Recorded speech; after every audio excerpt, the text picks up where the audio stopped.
तब परमेश्वर का जो मंदिर स्वर्ग में खोल दिया गया। उसकी वाचा का संदूक दिखाई दिया।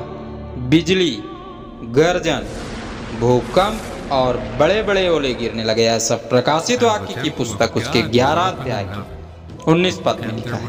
इस घटना के बाद यीशु मसीह पृथ्वी पर आएगा, अपने चुने हुए प्रत्येक विश्वासी को अपने पास बुलाएगा। यह भी धर्मशास्त्र बाइबल में स्पष्ट लिखा है।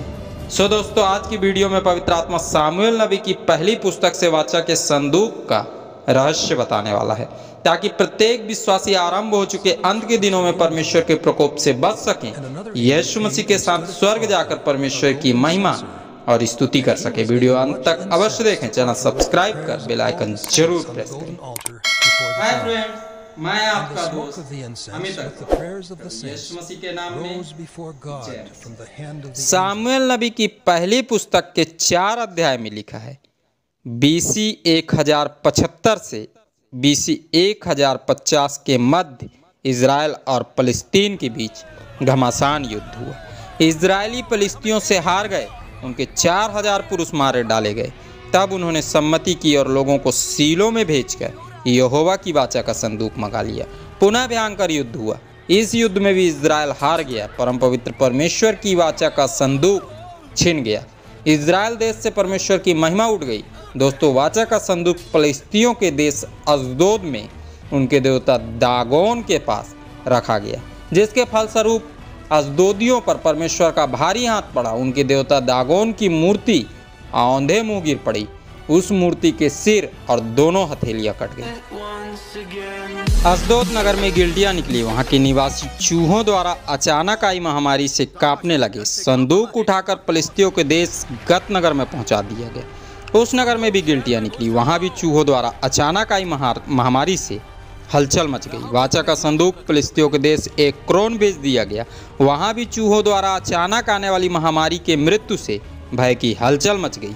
सामुएल की पहली पुस्तक उसके 6 अध्याय के 1 पद में लिखा है, यहोवा का संदूक फलस्तियों के देश में 7 महीने तक रहा।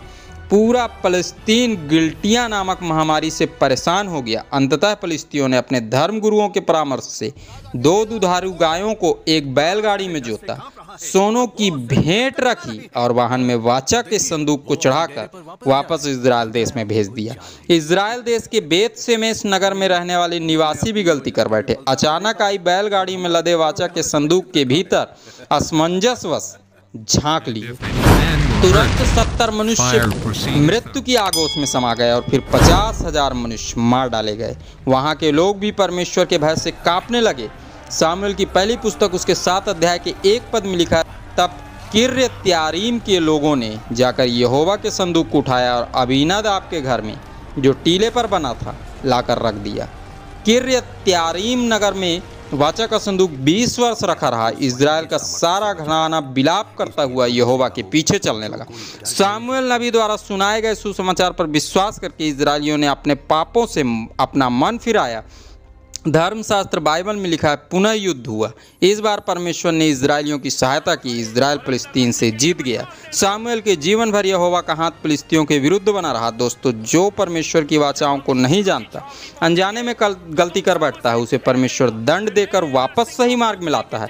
पर जो जानबूझकर गलती पर गलती करता रहता है, उसे बेत शेमेश के नगर के निवासियों की तरह भयंकर दंड भुगतना पड़ता है, मृत्यु के आगोश में समाना पड़ता है। यीशु आगमन से पहले प्रकाशित वाक्य की पुस्तक में प्रभु वाचा के संदूक को दिखाकर प्रत्येक विश्वासी को समझाना चाहता है कि उसकी करुणा अत्यंत बड़ी है।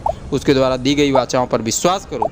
कितने भी विरोध आए, कितने भी सताव आए, पर डरे बिना प्रत्येक मनुष्य को परमेश्वर की असीम दया और अनुग्रह का सुसमाचार सुनाते रहो, क्योंकि अत्यंत शीघ्र यीशु आएगा। प्रत्येक सच्चे विश्वासियों को अपने पिता के घर ले जाएगा।